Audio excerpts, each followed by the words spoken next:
Hey everybody, how's it going? I hope your day's going well. This is Seth Kniep, keeping it real as I can. Hope you like my new hat. My wife got it for me. I really like it. Hey, I am really excited today because today I get to talk about one of my favorite topics, and that is how to differentiate. If I was to go back and ask, hey, what is the thing that helped me the most for making money on Amazon? It would be how I differentiated my product. And my secret weapon was finding the critical reviews of the competitors, learning from them, and going, that's what the customers don't like. Well, I'm going to make mine better, and therefore mine will be superior, and I'll make more money. Today, I was reminded again of why I do what I do and why the people on my team do what we do.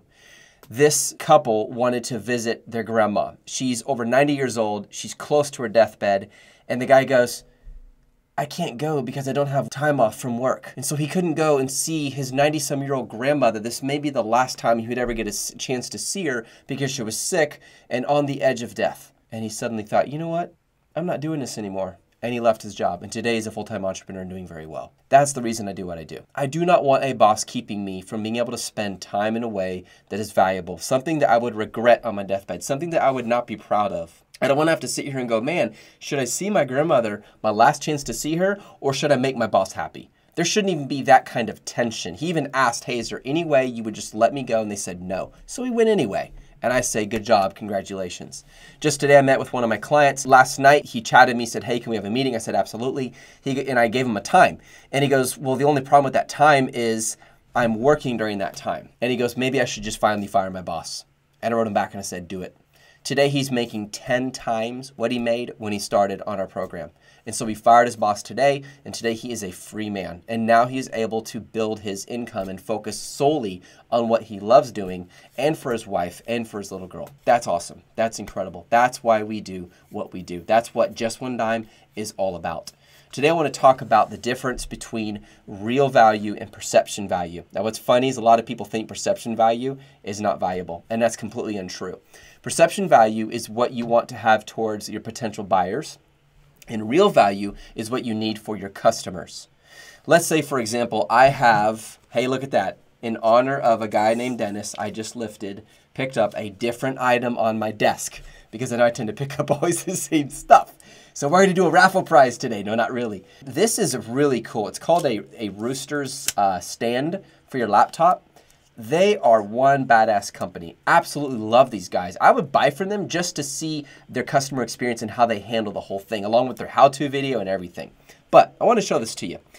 Imagine that I'm selling this on Amazon. Now, the real value is what it does for me. Does it actually work with my computer? Can I set up my laptop right here? It goes in these grooves right here. It leans back. I have the ability to make it higher or lower. I can lock in with these guys right here. See that? And then I can lock these in wherever I want them to be. It causes my laptop to be higher so I don't get a crick in my neck, so my posture's good. That's all real value, but that's not perception value. So you can have the best product in the world. Let me tell you, this is a good product. But if its perception value, how it appears on Amazon is not high, no one's gonna buy it. I've had some people say, but man, we have the best products, our quality's awesome. That's very nice, but you're not getting any sales because your photos suck, because your description, it's terrible. Like, it has like some model number that no one searches for, like an internal number to your sales inventory, and it doesn't have any keywords that are gonna cause it to show up. So what you have to do is make sure that your listing looks good to people, not just is good. Marketing is perception value. Customer service is real value. That's how you do it. So how do I make sure my perception value is strong? Well, first of all, what I would do, if you're selling a listing, let's just say, for example, you're selling chopsticks. And let's pretend that this is your listing right here, and this is your top competitor's listing. And your competitor's crushing it, and they're getting way more sales than you. So you look at yours, and you look at theirs, and you're trying to figure out what's different. Well, it could be right off the bat that they have a better perception value, such as this case right here. You know, it's a funny thing. Packaging is totally worthless. Think about it. Even if you get an Apple computer, it ships, it shows up. I mean, they do such a good job, Apple does, of packaging their equipment. It's a whole experience. In fact, it's so nice. Sometimes I want to keep the package in the garage for a while just because I might need it someday. I just feel bad throwing that in the garbage. It feels wrong. But what value does it have? I mean, unless I'm moving and I need to package up my computer outside of its own bag, packaging is worthless. It's just a perception. It makes it feel right. You could still put bubble wrap in there and make it safe. You don't need packaging to keep it safe. It's all about perception. And yet still we'll buy something because it has packaging, like right here. Whereas something that may not have packaging, we may not buy at all. I don't want just raw chopsticks. I want the box. Now, of course, I'll throw the box away, you know, in 5 minutes. Who cares about the box?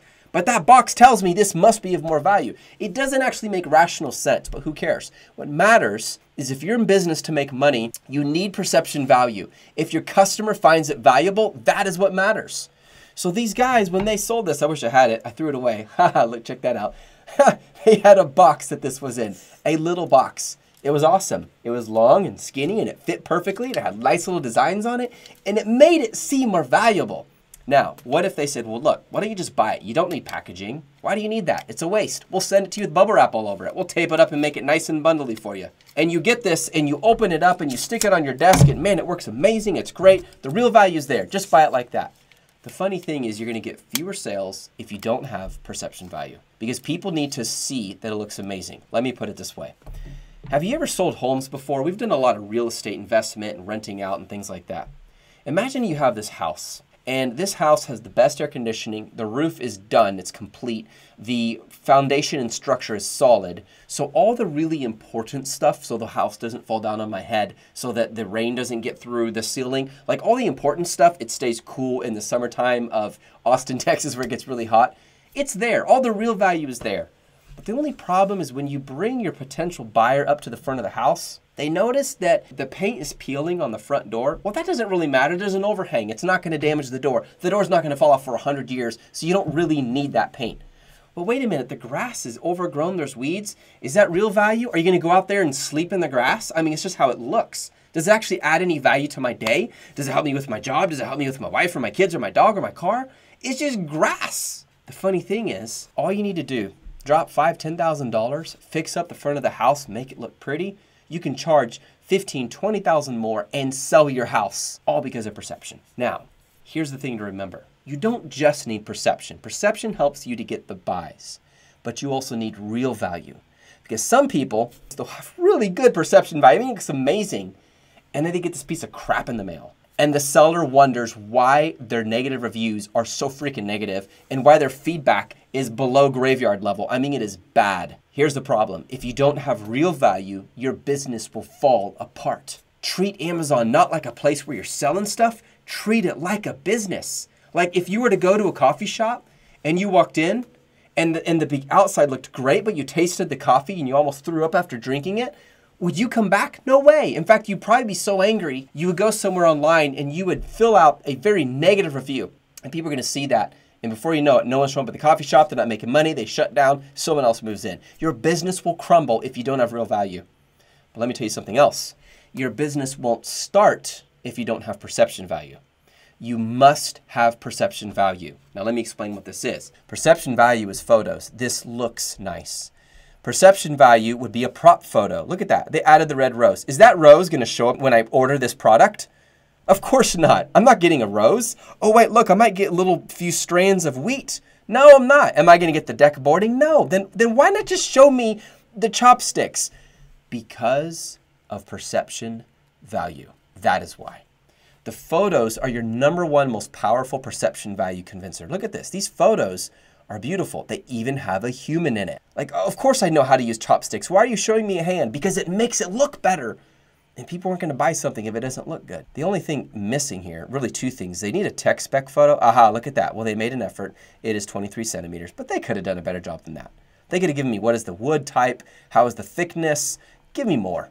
And they also could have given a photo of a face because face builds trust. People buy when they see a face. The same reason when you see someone, what is the first thing you look at? You look for their eyes. You don't look at their shoulder. You don't look at their left hand. You know, unless there's something wrong with you, you look at their face. You want to get to know them. Oh, hi. And you look at their eyes. The eyes are the mirror to the soul. Put a face on there. A nice face. That's perception value. Let me show you some other perception value stuff. What you say about it. Let's go down here just for fun and check this out. So see the product description? It's pretty clean. It's not too bad. It's very easy. Matters needing attention. Uh-oh. Don't put it. Don't. Wow. Okay. And I prefer to see that in a little card, and it kind of makes me feel like there's 1, 2, 3, there's 6 don'ts on here. That perception value is going down. Now, I understand that trying to set expectations fairly, that's real value, and that's good. But you probably could do that better by sending a little card or slip of paper, something in the package with it so they can actually read it. So that's not too great. This is pretty clean. Let me look at the title. Chopsticks. AOOSY. What in the world does that mean? I really don't know. 5 pairs Japanese natural wood chopstick set. This is very nice. 5 pairs Japanese natural wood chopstick set. That's a very great title. They could definitely use more. Let's look at this one. So these photos are nice as far as the product is concerned. Oh, look, they do have some packaging. Okay, that's nice. But there are no people here. There need to be humans involved. Check out the title, Chinese Natural Bamboo Chopsticks. That's perception value. 10 pairs. Okay, that's perception value and real value. Now, let me give you guys a hint before I close this up. I want to show you one more thing that a lot of people get confused about. Imagine you were going to sell a computer stand, your own. Don't do this one. I'm pretty sure it's patented. And you realize that you read the negative reviews, the critical reviews of the competitors, and a lot of them said that the stand itself was too flimsy. Maybe it's doing that too much. And so you decide you're going to go talk to your supplier and you're going to make sure you use thicker plastic so it's not flimsy. That has very high real value. It really is stronger, but it has low perception value. Here's why. If you say in your listing, oh, by the way, thicker plastic than the competitors, ours is 0.4 centimeters thicker. That's good. I'm not saying it's bad, but the perception value is still low. Because people can't immediately just look at the listing and go, oh, it's better. They have to read about that. And they don't know if you're telling the truth or not. So its real value is high. It actually changed this. It's practically going to make my day better. But it's not something that makes a listing look a lot greater. I'm not saying don't use it. You should. But if you are tight on funds and you're looking at sourcing your first product, it's better to differentiate at the beginning in the perception value area and then later in the real value area. Ideally, do both. But if you're really limited on funds and you're just getting started, start with the perception value. Let me give you an example. It is not that expensive if you're ordering maybe 1,200 of these or so to get packaging with them. Not that much more. A lot of suppliers will do that. That adds a lot of perception value. Here's another one. Maybe when you studied the critical reviews, a lot of the people said, I wish they came in red or blue or pink or purple polka dotted. Hey, it's not that expensive to get purple polka dotted of these. Like, they just have to spray the paint on in the factory. That's it. Might be a little more, maybe 10 cents more a piece.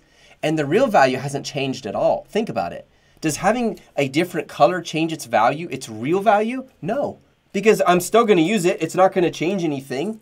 Like, maybe people might notice a little more if I have a purple polka dotted stand in the coffee shop when I'm working, but it doesn't actually change the utility, the purpose of this. That is a way you can increase its perception value, which is generally cheaper, less costly. But then later someday, you can increase its real value by thicker plastic, by better hinges, by some of the technical aspects. The best way to differentiate a listing and make it stand out so that when someone searches for your listing, let's say it's bamboo sticks, they search and they start scrolling and they see yours. And when they see yours, they practically fall out of their chair. Like they're, oh, holy, okay? They're looking at like, man, there's something awesome here. Is by differentiating through perception, value, and real value. That's it. That's how you do it. One more bonus for you. A lot of negative reviews are because the seller did not set expectations accurately. So someone was selling this kitchen item, and this kitchen item was leaving this white residue on the item when the item was put in the freezer. And it freaked people out. They're thinking, is this some kind of anthrax or something? And so they went and they're all scared and upset. And so they give all this negative review. But the smart seller came along and said, I'm going to study that and find out what that white residue is. And they realized the white residue is totally innocent, can't hurt you at all, and has something to do with the air in your water. Well, obviously the seller can't control the air in your water at your pipes unless he's got some special superpowers.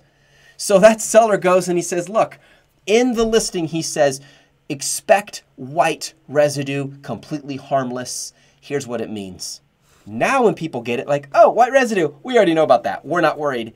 So they're not going to give a negative review. Same idea. Let me give you another example. Someone sticks something in the microwave, kind of like what this guy did here. We noticed it. I think they could have communicated much more powerfully. It's just a bunch of negatives it looks like, but look at this. Don't put in microwave oven.